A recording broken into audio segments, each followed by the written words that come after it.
tout le monde attendait ce défilé, l'un des plus importants de la Fashion Week de Paris cette semaine. Et L'Oréal n'a pas déçu.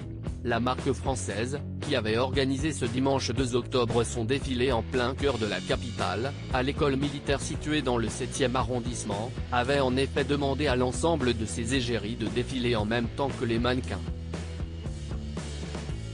Une merveilleuse initiative qui a permis de voir la magnifique Leila Bekti marcher au milieu des top modèles, souriante dans son smoking gris et ses escarpins à petits talons.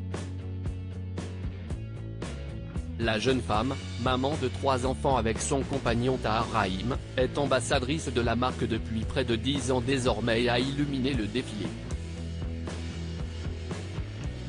Il faut dire qu'elle y était bien accompagnée.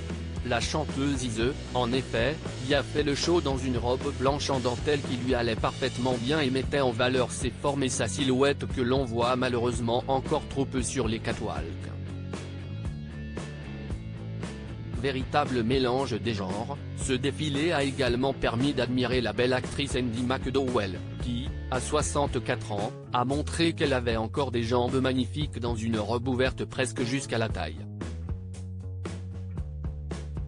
Petit détail original, l'actrice a décidé d'arrêter les teintures depuis quelque temps et vit aujourd'hui avec une crinière de cheveux poivre et celle qui lui donne un air unique.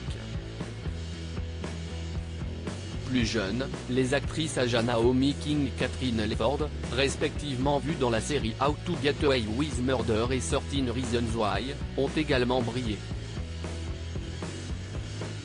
Au milieu de mannequins prestigieux comme Cindy Bruna ou Coco Rocha, se sont ensuite succédé l'actrice britannique Gemma Chan, puis l'incroyable ex d'Esperate Housewife Eva Longoria, elle aussi égérie L'Oréal depuis de nombreuses années.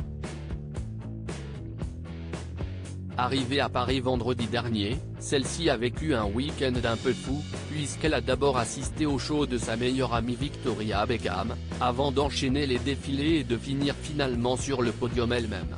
Et les hommes ont également été dignement représentés, le très sexy Nikolai Coster-Waldau, qui incarnait le cruel Jamie de la série Game of Thrones, a défilé avec les autres dans une combinaison grise. Régulièrement mannequin, celui-ci représente L'Oréal depuis plusieurs mois. Baptiste Giabiconi, bien plus habitué à ce genre d'événement, s'est présenté torse nu, pour le plus grand plaisir du public présent. Tout ce beau monde s'est ensuite retrouvé pour une after-party lors de laquelle Dadju et l'acteur Damien Bonnard les ont rejoints. Celui-ci a notamment pu retrouver Leila Bekti avec qui il avait joué dans Les Intranquilles, sorti l'an dernier et qui leur avait valu à tous les deux une nomination au César.